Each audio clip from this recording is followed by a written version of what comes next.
Major funding for this program has been provided by the Letty Pate Evans Foundation and by the National Endowment for the Humanities and the Georgia Humanities Council. Additional funding was provided by the David, Helen, and Marion Woodward Fund, a Wachovia Bank-managed foundation, by Atlanta Gaslight Company, Georgia's largest energy distributor and Atlanta's oldest corporate citizen, and by the American Express Philanthropic Fund. The International Olympic Committee has awarded the 1996 Olympic Games to the city of Atlanta. Since 1972, Atlanta has promoted itself as a new international city. With the announcement that Atlanta will host the 1996 Olympics, the time has come to test this claim. In this series, The Making of Modern Atlanta, we'll reflect back on our history since World War II and look forward to the challenges that the Games will bring. We'll trace patterns, answer questions, and raise more about where we've been and where we'll be when the torchbearer arrives in '96. The two of us have been Atlantans since 1970. We're both historians who study, teach, and write about cities, about Atlanta in particular. I'm Tim Crimmins, and I'm a dedicated urbanite. I'm a person who enjoys living on the edge of Piedmont Park, that is, in the Virginia Highland neighborhood. And I like working here in downtown Atlanta, where I teach at Georgia State University. I'm Dana White, and I live in the Outback, back out in suburban Druid Hills, that is, where I teach at Emory University. Tim and I have worked together so closely and for so long that we're often called the History Twins. The resemblance, of course, is more intellectual than physical. Ours is a joint venture. We'll be moving backward and forward in time, from 1940 to 1990, around and about the Atlanta area. We invite you to join us.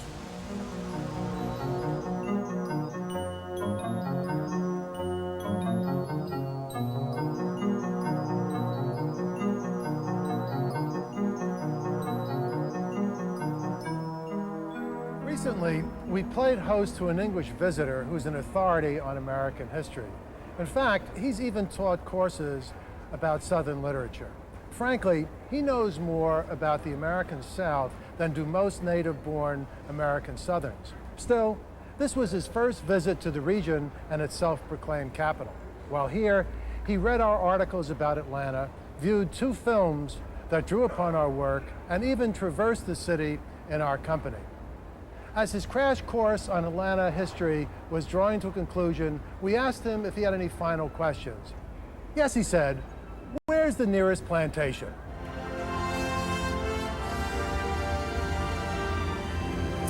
No doubt about it, he meant Tara, the symbol of the Old South. He should have known better, and really he did. We had convinced him that Atlanta was not Old South, but New South.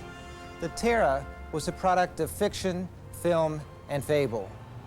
And still, he could not escape our city's compelling myth. Here, then, is the initial and ultimate irony of the making of modern Atlanta. The most modern, self-promoting, aggressive, even pushy, new city of the New South draws its popularity from that tribute to the Old South, Gone with the Wind. This isn't Tara, it's 12 Oaks, Margaret Mitchell's model for Ashley Wilkes' plantation. This isn't Atlanta, it's Covington, about an hour's drive from downtown. There are no plantations in the big city, but Gone with the Wind permeates everyday Atlanta.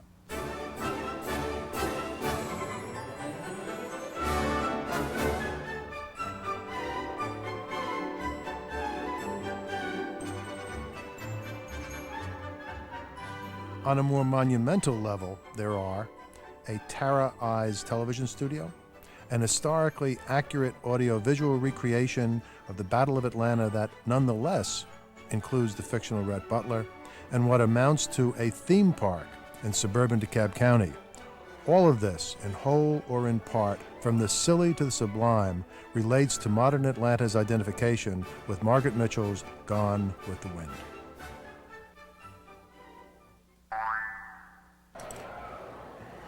Gone with the Wind is 3 things: a book, a film, and a phenomenon. The novel, originally published in 1936, sold well over 1 million copies its first year, and more than 6 million copies since then. Translated into 25 languages, it has gained cult status in a number of countries. It has even been transformed into a long-running musical revue in Japan. The film, released in 1939, has been seen by over 250 million people. The phenomenon is more difficult to measure. Here in underground Atlanta are the very streets that Scarlett O'Hara, had she been a real person, would have sauntered along when she stepped down from a train in May of 1862. She would have found them then, as they are today, bustling with commercial activity. Concerning Margaret Mitchell's novel, suffice it to say that its heroine and the city of her choice were intimately related. Atlanta was of her own generation, crude with the crudities of youth, and as headstrong and impetuous as herself. In a space of time but little longer than Scarlett's 17 years, Atlanta had grown from a single stake driven into the ground into a thriving small city of 10,000 that was the center of attention for the whole state. The people who settled the town, called successively Terminus, Marthasville, and Atlanta, were a pushy people. Restless, energetic people from the older sections of Georgia and from more distant states were drawn to this town that sprawled itself around the junction of railroads in the center. They were proud of the place, proud of its growth, proud of themselves making it grow. Let the older towns call Atlanta anything they pleased. Atlanta did not care. I think Scarlett O'Hara is our persona as we'd like to be seen. She's, in a way, she's very much what the city is, and Margaret Mitchell said this in Gone with the Wind. She's an upstart. She's totally unsentimental. She's an opportunist. She's very beautiful, very brash, and very young. And of course, you could say most of those things about Atlanta. The 10 finalists from all across the U.S. were also judged on resemblance, mannerisms, and poise, as well as answers to questions. Together, the novel and the film inspired their fans, with the aid of some sharp promoters, to create a pop culture phenomenon. After all, tomorrow is another day. There are more activities than just this contest, and I intend to enjoy them to the fullest. Frankly, my dear, I don't give a damn.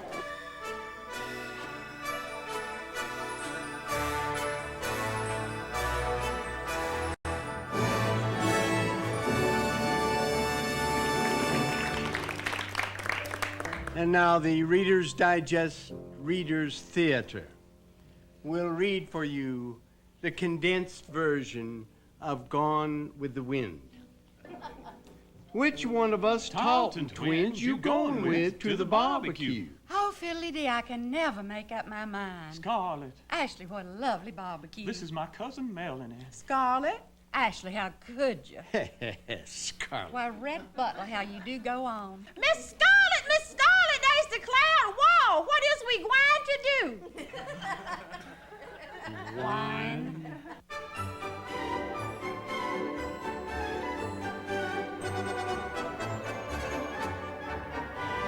Scarlett, take care of Melanie whilst I'm gwine. She's gwine to have a baby. Ashley, honey, whose is it? Well, I think it's hers. Miss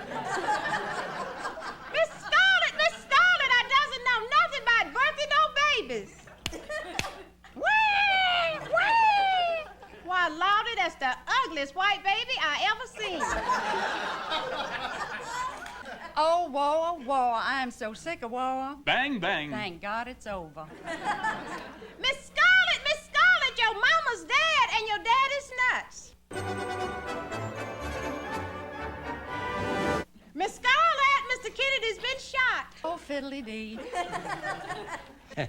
Scarlett. All right, Red Butler, I'll marry you. Miss Scarlett, your baby's dead. Scarlett, I want a divorce. Miss Scarlett, Miss Melanie's dying. Melanie? Scarlett? Ashley? Melanie? Red? Frankly, my dear, I don't give a...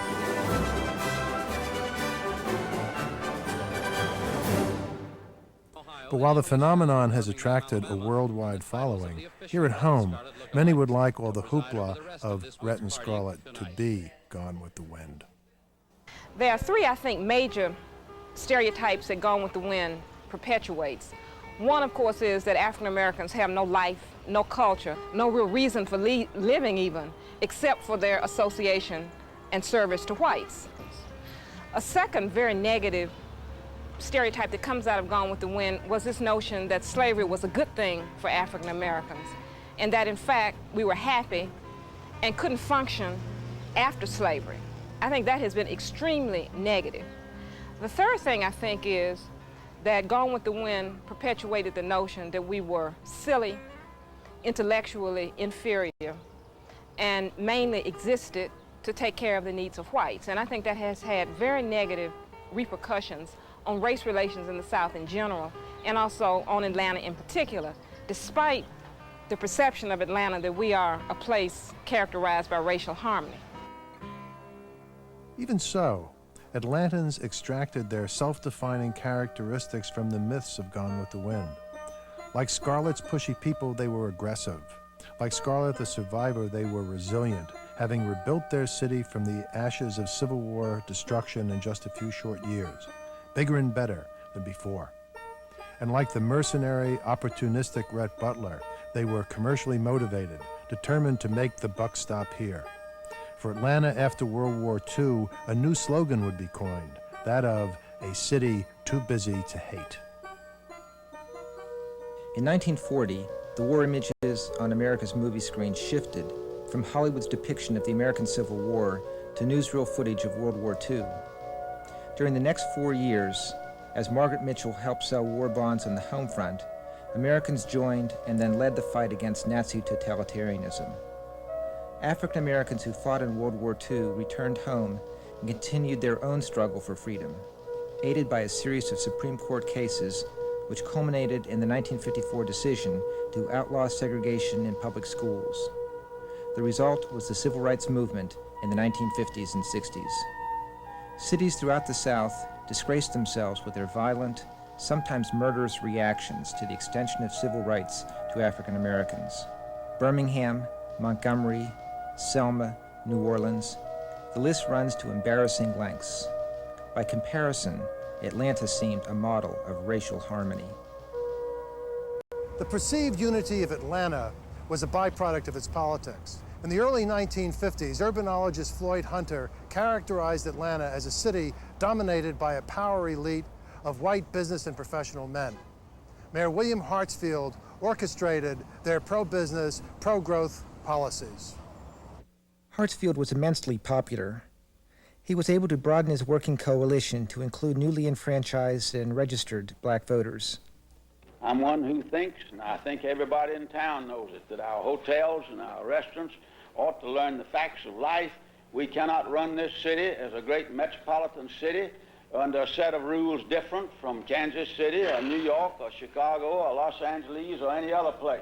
Hartsfield and his business supporters were realists who reluctantly accepted the end of segregation, and in true Atlanta booster fashion, turned the issue to their advantage over regional rivals. We have at least tried to be of goodwill towards all our citizens, to preserve an atmosphere of harmony, and when we move, to move in the right direction. Charles Josie, a longtime friend and confidant of the Hartsfield family, recalls a wily Hartsfield who used cleverness to minimize racial conflict. Mayor wanted to get these segregation signs out of the old airport, the old Candler Field Airport, and he wanted to keep it from becoming a press event. And so instead of taking the signs that said white only, colored only, from over the water coolers and creating a little media event, he had a series of signs made. And every month or so, the sign would change, and it'd get a little smaller, a little smaller, a little smaller, a little smaller. Got down to a tiny little sign, and when it went, no one noticed. And so the whole thing became history before it ever got to be news. When Mayor Hartsfield decided it was time to integrate the city golf courses, even his most liberal advisors said he was a couple of years too early. And he said, no, I've got it figured out. Just sit back and enjoy it. I know what I'm doing. And here's what he did. He integrated the golf courses on Christmas Day, knowing full well that the media was down to a skeleton crew and that everybody was up to here in wrapping paper and goodwill. First, I want to take this opportunity to congratulate Governor Vandiver of Georgia, Mayor Hartsfield of Atlanta, Chief of Police Jenkins, Superintendent of Schools Letson, and all the parents, students, and citizens of Atlanta, Georgia, for the responsible, law-abiding manner in which 4 high schools were desegregated today. I strongly urge the officials and citizens of all communities which face this difficult transition in the coming weeks and months to look closely at what Atlanta has done. No longer can any business that seeks the public patronage justify a position that it can refuse service to any portion of the public on the basis of race. Mayor Hartsfield's successor, Ivan Allen, followed his example in dealing with racial issues. By 1967, Atlanta Magazine, then the voice of the Chamber of Commerce, could credibly crow that this city too busy to hate stood as sort of the national hero of the 60s. Behind Hartsfield and Allen, one of the most influential advisors was the most successful of the post-war entrepreneurs in the city, Robert Woodruff, leader of the Coca-Cola Company. These men somehow or other figured out that the smart thing for Atlanta to do, the thing that would be good for business, good for the city, good for its place in the future and for its development, would be to accept the inevitable. And so you had Atlanta, unlike almost any other southern city you can think of, obeying the law of the land, because you had one man, really, Woodruff, who saw that resistance would cause more difficulties than acceptance. I mean, one thing is that, of course, Coke had a lot of drinkers, a lot of customers, clients who were black. They didn't want to offend. But I think there was something else to it as well, and that is that once you begin operating on an international scope, which Coke very much did after the Second World War, suddenly you're dealing with people of color, people of different cultures, people of different religions all over the world. And how do you suppose your bottler from Brazil is coming to visit Atlanta? Are you going to say to a fabulously successful businessman who's an associate of yours, you can't stay at the Dinkler Plaza because we think you might be black? No. From the late 1960s to the early 1980s, Atlanta enjoyed a reputation as a progressive, growing metropolis. But as early as the 1970s, some Atlantans began to fear that the city's progress at any price mentality had betrayed them. Unchecked growth, in particular, seemed to be transforming their city into another Los Angeles, or, worse still, Houston. By 1982, even local columnist cheerleader Louis Grizzard, in a column called "Somewhere Under the Rubble, You'll Find the Expressway," could quip, "I hope they finish Atlanta soon, at least in my lifetime." In 1987, Nashville promoters expressed their fears that rapid development might turn their city into another Atlanta, where uncontrolled growth seemed to rule. But the unkindest cut of all came from Arthur Fromer, the syndicated travel writer, who described Atlanta as characterless and without charm, dull, and excessively devoted to business and finance. A year later, the Wall Street Journal ran a biting commentary entitled "The Big Hustle: Atlanta's Two Worlds, Wealth and Poverty, Magnet and Mirage." All of this was but a warm-up for the descent upon Atlanta of the national media for the Democratic National Convention during the summer of 1988. The Chamber of Commerce braced itself for this latest Yankee invasion by calling in the Mythbusters to orchestrate a pro-Atlanta media blitz. Atlanta survived the media blitz of the summer of '88 reasonably intact. As Scarlett proclaimed for herself and her city, "It takes more than the Yankees or a burning to keep me down." Our most recent self-promotion extravaganza was a successful effort led by Billy Payne to lure the 1996 Olympics to Atlanta.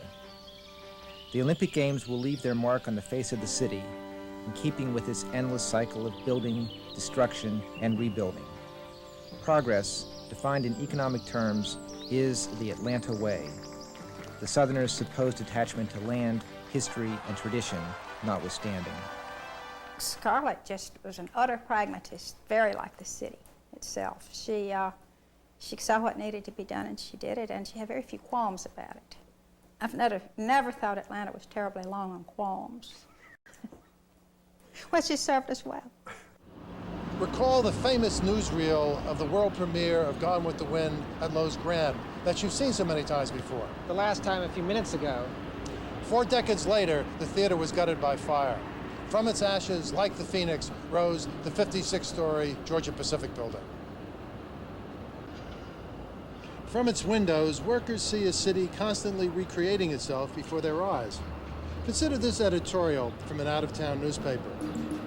Atlanta is certainly a fast place in every sense of the word, and our friends in Atlanta are a fast people. They live fast and they die fast. They make money fast and they spend it fast.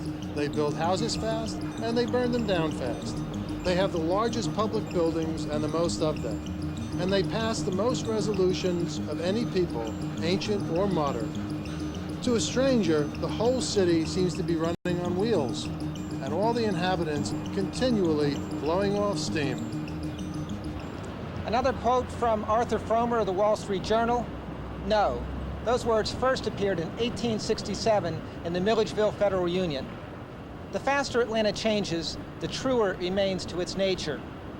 Atlanta may tear down the physical relics of its heritage, but in the very act of doing so, it lives that heritage. When Gone with the Wind fever began to build in the late 1930s, Atlanta was still a medium-sized American city with a population of little more than 500,000. 50 years later, modern Atlanta has become the nation's 9th largest urban area, the pride of Sunbelt growth, and a city with genuine international connections, the home of a towering glass and steel skyline, and a reputation as the center of the civil rights movement in the South. Peachtree Street drawing rooms, white-columned mansions, and faithful black servants may be in the minds of many visitors, but what they find is a biracial city wrestling with the challenge of growth and enterprise. Although Atlanta exploited the lure of Gone with the Wind to promote its vast program of metropolitan expansion, the reality of this city with seasoned black leadership and an urban population approaching 3 million belies the myth of the Civil War town associated with memories of Rhett, Scarlett, and the Lost Cause. Predictably, Atlanta offers the newest of the new, the latest big league fad, a domed stadium. And the city even offers the new old, a reincarnated underground Atlanta, far more lavish than the one that flourished for a few years and then died out in the early 1980s. When Gone with the Wind opened with its world premiere at the Loew's Grand Theater in 1939, Atlanta was a segregated city in a segregated America. The era depicted in the novel and the film was a time of slavery. Here in underground Atlanta in 1989, the year of its grand reopening, a vendor selling Pickaninny dolls was greeted with objections by black visitors who thought that such depictions were demeaning, and those dolls disappeared. Modern Atlanta must learn to balance the popularity of its myth with the reality of its progress. Every time the Great Speckled Bird, the late lamented street paper, mentioned Gone with the Wind, it referred to it as the racist bestseller. Well, the bird is long gone, but Gone with the Wind continues to draw in tourist dollars and keep Atlanta on the map. Its racist stereotyping, thankfully, is no longer appropriate. But for Gone with the Wind, tomorrow is always another day.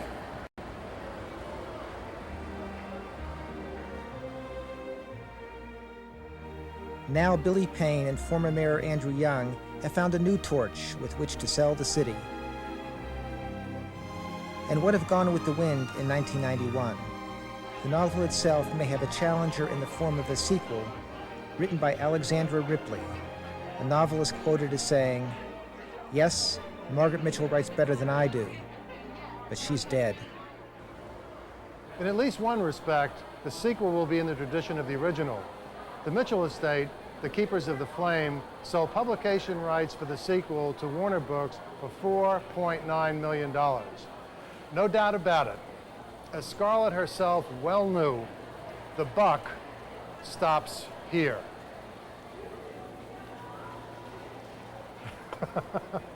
Oh, well, tomorrow is another day. We shall overcome.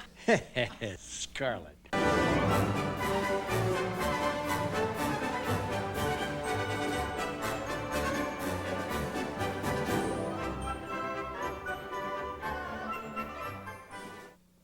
Major funding for this program has been provided by the Letty Pate Evans Foundation and by the National Endowment for the Humanities and the Georgia Humanities Council.